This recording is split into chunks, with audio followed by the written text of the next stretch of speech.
Hari-hari ini lagi viral berita seorang Gus.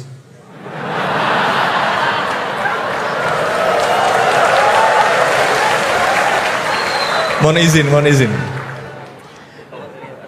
Yang mungkin berceramah dengan kalimat yang kurang baik, mungkin diniatkan guyon tapi malah melukai hati orang lain. Tapi Masya Allah Gus Bahak guyon tapi tidak pernah melukai hati orang lain.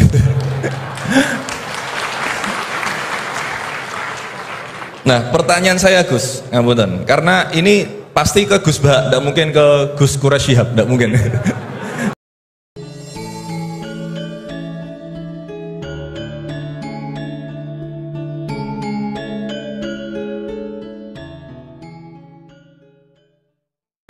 Baik, silakan. Pertama tolong nama dan mungkin asal supaya nanti kepada siapa pertanyaannya. Duduk tidak boleh. Kepada saya ya, kepada Gus Bahak dan Prof. Quraisy. Ya. Duduk boleh. Ya. Silakan. Ya. Ya. Bismillahirrahmanirrahim. Assalamualaikum warahmatullahi wabarakatuh. Warahmatullahi. Perkenalkan, nama Al-Fakir Maulana dari Solo. Saya akan bertanya kepada Gus Bahak. Niki Gus, sebagaimana tema hari ini memahami Al-Quran dengan meneladani Rasulullah. Kami sering mendengar pengajian Gus Bahak, yang mana Gus Bahak sering mengaturkan, sering berkata, semakin banyak ayat yang kita pahami, semakin kita dekat dengan Allah Subhanahu Wa Taala. Kurang lebih begitu kalau salah nyuwun ngapunten. Atau bahkan Syekhona Maimun, Mbah Maimun menika juga dawuh, seberapa banyak kamu faham Al-Quran, maka sedekat itulah kamu dengan Allah Subhanahu Wa Taala. Pertanyaannya Gus, kami terutama kulo mewakili anak muda yang awam, ini banyak yang tidak jebulan pondok pesantren, bahkan tidak tahu bahasa Arab, hanya bisa membaca terjemah. Lah ini sedangkan panjenengan sering dawuh kalau misalkan memahami Al-Quran itu harus malian bil Arabiyah, harus menguasai mufradat banyak bahasa Arab. Tapi kita ini juga pengen dekat dengan Allah, pengen dekat dengan Allah. Nah, apakah kita boleh membaca terjemah, sedangkan terjemah ini tidak bisa mewakili makna ayat itu? Ini yang pertama. Yang kedua, buatan berat yang kedua, yang ringan. Hari-hari ini lagi viral berita seorang Gus.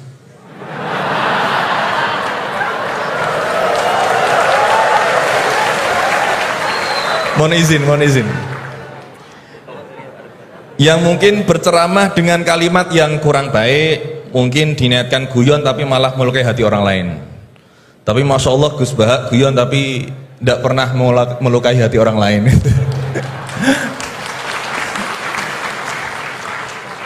Nah, pertanyaan saya Gus, ngapunten, karena ini pasti ke Gus Bahak, tidak mungkin ke Gus Quraisy Shihab, tidak mungkin. Karena pasti Gus Bahak.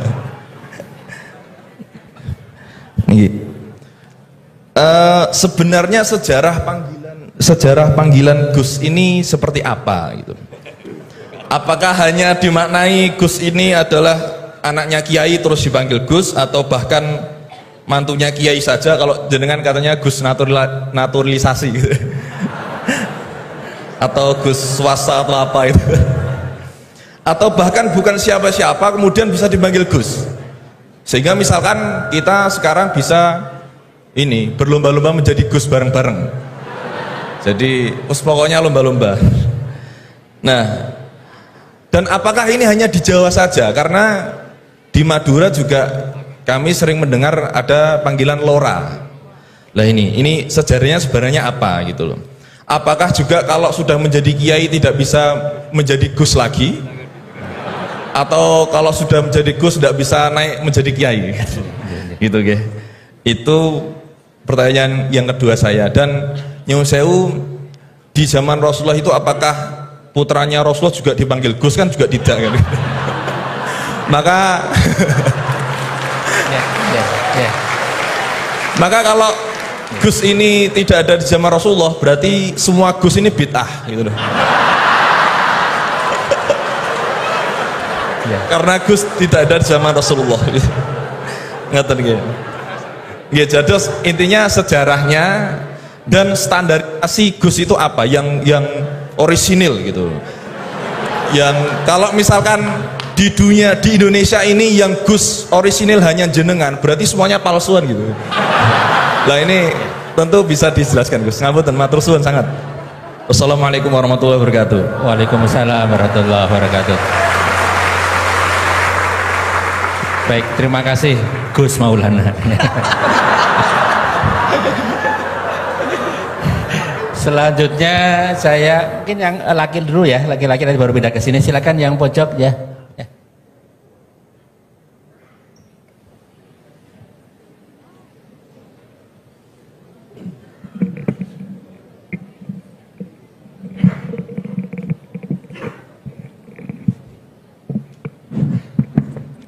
Assalamualaikum warahmatullahi wabarakatuh. Waalaikumsalam warahmatullahi wabarakatuh. Terima kasih Pak Rektor atas kesempatannya. Yang saya hormati Gus Baha, Prof. Quraisy. Saya Jamaluddin Ghaffur dari Fakultas Hukum UII. Ingin bertanya ke Prof. Quraisy dan Gus Baha. Saya sering mendengar salah satu isi pengajian dari Gus Baha itu bahwa fatwa dalam hukum sosial itu tidak pernah jelas begitu.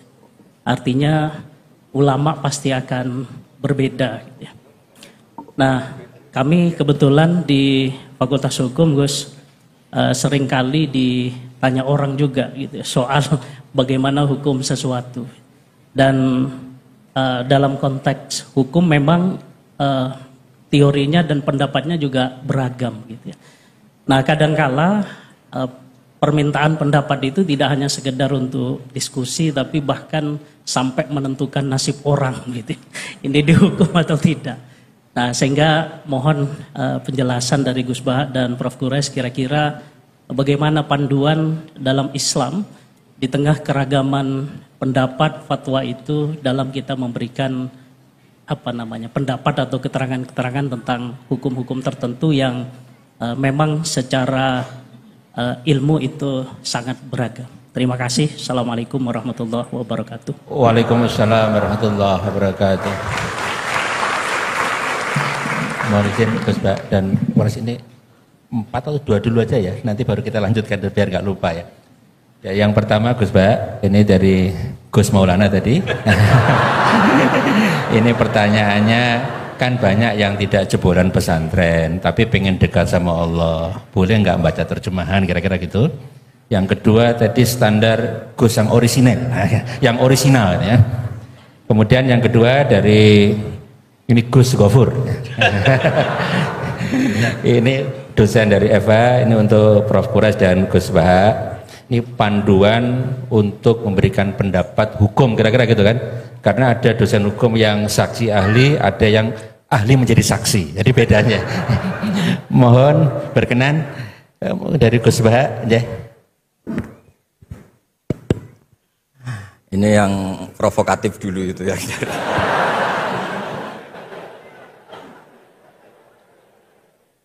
Semoga diampuni oleh Allah Ta'ala.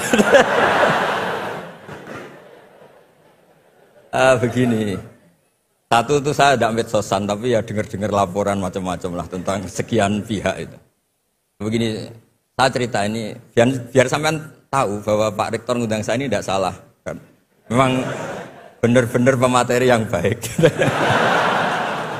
Ya kalau kata Nabi Yusuf kan ini hafizun alim, orang harus zikru manaki binafsi, orang boleh cerita kelebihannya asal itu faktual. Begini, suatu saat, ini cerita di kitab Ihya, suatu saat Nabi Musa itu sholat istisqa, itu doa apa saja itu sudah dipakai, nggak mandi, Nabi Musa nggak mandi, tetap nggak mandi.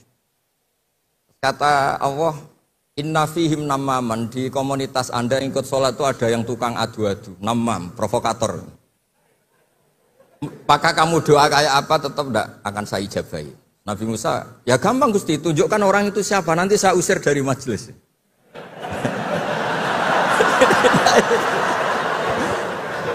Jawabnya Allah itu lucu. Saya ini orang yang mengharamkan namam, mengharamkan namimah. Kalau saya menunjuk orang itu berarti saya juga namam. Intinya itu Allah terus mengabaikan sekian peristiwa namam. Jadi kalau pertanyaan provokatif terus kayak gitu tuh masih diabaikan oleh Allah Ta'ala. Karena nanti repot itu. Repot. Memang saya termasuk Gus yang asli itu jelas kalau itu.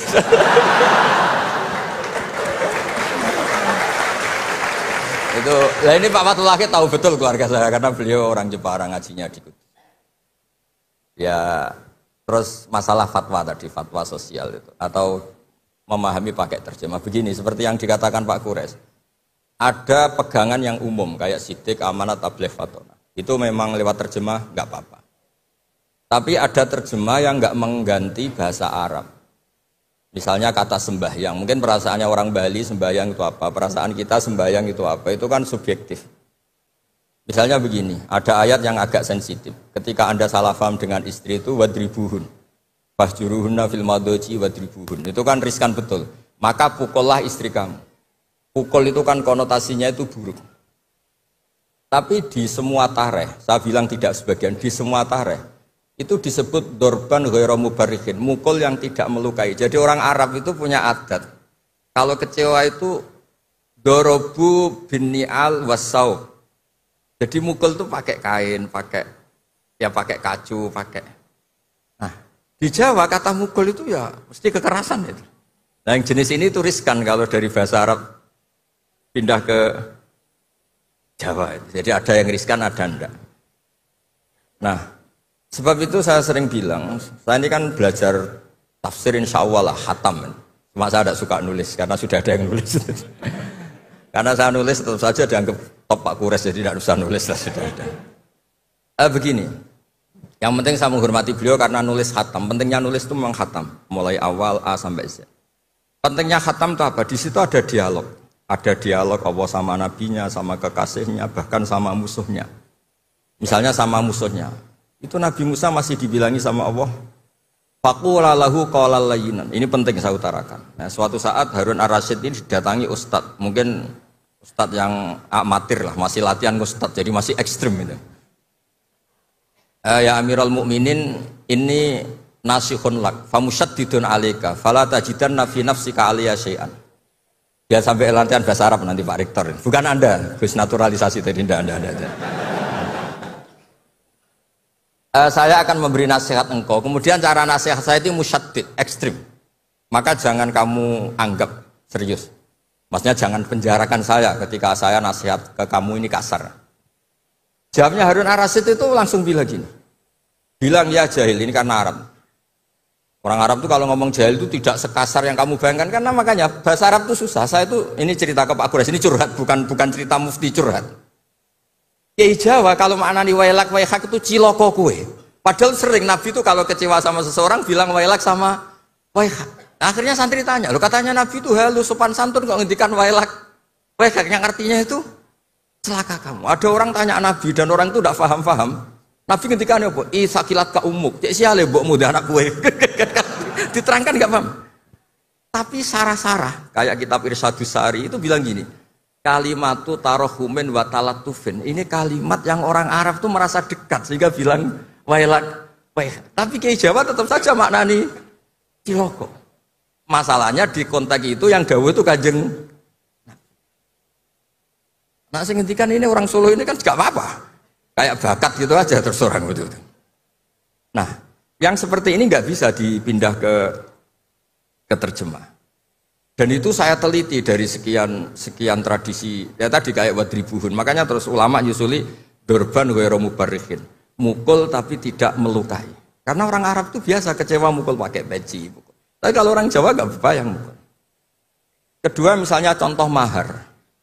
Orang Arab kalau masih mahar itu banyak. Karena jumlah mahar banyak, kemudian setelah suami istri hubungan intim, setelah dicerai itu kadang kepikiran ngambil karena maharnya misalnya Alphard 1 miliar gedung. Sehingga harus ada pelarangan mengambil ulang mahar. Wa in aradtum istibdala zawji makana zawji wa ataitum isdahunna qintaran fala ta'khudhu minhu syai'a. atakhudunahu buhtana wa ismam mubina. Terus wa kaifa takhuduna? Mahar yang sudah kamu kasihkan jangan kamu tarik lagi. Wong kamu sudah hubungan suami istri kok maharnya ditarik lagi. Jangan. Kenapa ada kata jangan ambil lagi? Karena maharnya itu alpat, gedung, uang 1 miliar. Dulu Pak Rektor ketika nikah itu seperangkat alat sholat, gak dilarang juga gak akan diambil itu. Artinya gini, gak mungkin andikan Quran turun di Indonesia ada kata fala ta'khudhu minhu saya 100.000 seperangkat alat. Saya jadi kiai itu sampai bosen karena tiap nikahkan tuh maharnya seperangkat alat sholat. Itu kalau sudah nikah 10 tahun bentuknya sudah kayak apa ya? Itu nggak usah Allah repot-repot bilang jangan ambil lagi, jangan ambil lagi. Nah, itu kondisi yang antara kita dan tradisi Arab itu beda. Dan saya belajar tafsir sampai segitunya, makanya nggak salah lah kalau saya diundang itu nggak salah. Maksud saya yang naturalisasi tadi ya nggak usah diundang gitu loh maksudnya.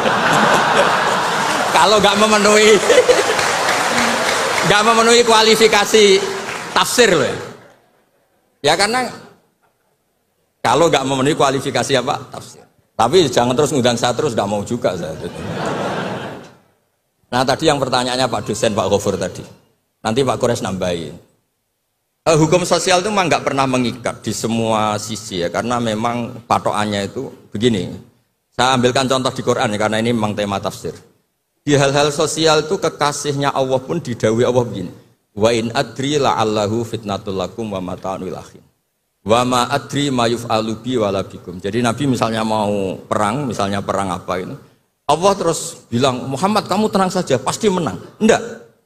Karena kalau dibilang begitu nanti kendilnya Nabi atau keberanian Nabi dikira karena ada jaminan, tetap. Sehingga nyuwun sewu Nabi juga pernah mengalami perang menang di Badar, pernah mengalami kalah di Uhud. Jadi di bab-bab sosial itu memang Allah membiarkan hukum sosial yang berjalan. Sampai Ibnu Khaldun ngendikan begini, saya masih ingat betul dan itu saya pegang. Nabi sebagai Nabi itu kena aturan hukum sosial. Meskipun beliau punya mukjizat kayak apa, ketemu orang harus santun, ketemu anak kecil harus sayang, ketemu orang sepuh harus hormat.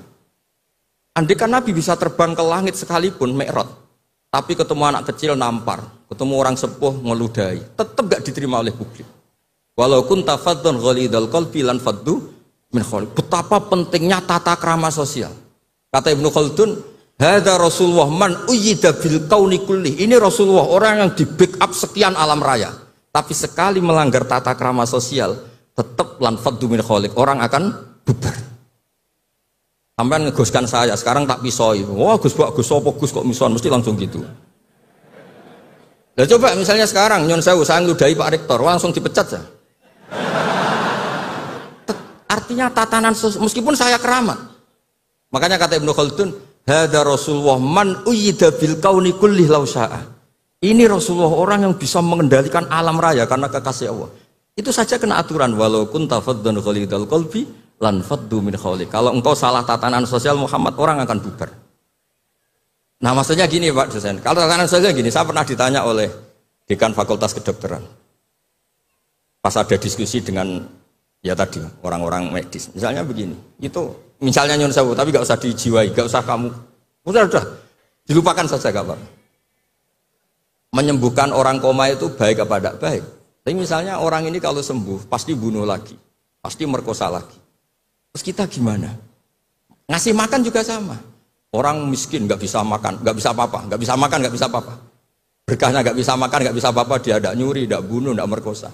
Dan orang ini kalau sehat lagi akan begitu lagi. Wajib ngasih makan dah. Itu mesti orang itu, weh, kasihlah kemanusiaan. Satu, jangan nanti kumat lagi. Jadi hukum sosial itu mesti mindsetnya ulama itu beda-beda. Saya sering matur ke Pak Quraisy, saya itu pernah kata santri saya pernah katanya diundang ke Malaysia, juga pernah katanya diundang ke Maroko. Saya bilang sudah yang kelas-kelas internasional Pak Quraisy saya ada usah. Kenapa? Jawabnya sederhana. Nanti kalau saya sering keluar negeri, terus semua kiai seneng keluar negeri, terus yang ngulang pondok saya siapa? Terus gue iling-ilingan nak neng dunia ono kiai desa sing alim, kata saya maksudnya kiai desa tapi mau kitab ya cek bener rofa nasab.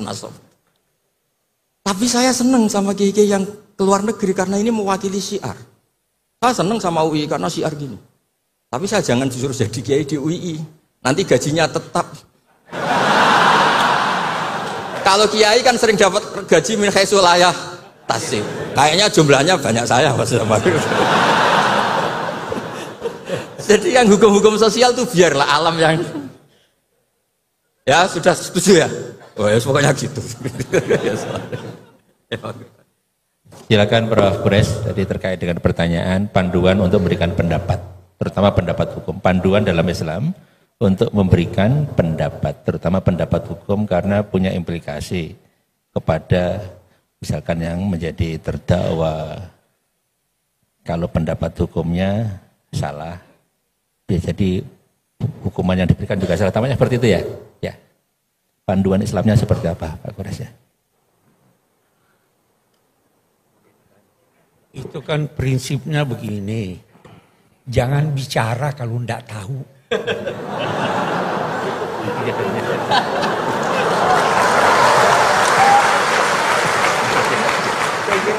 Itu jawabannya paling singkat. Oke, terjawab. Ya, jawabannya itu ya. Baik, terima kasih Prof. Kures, singkat padat.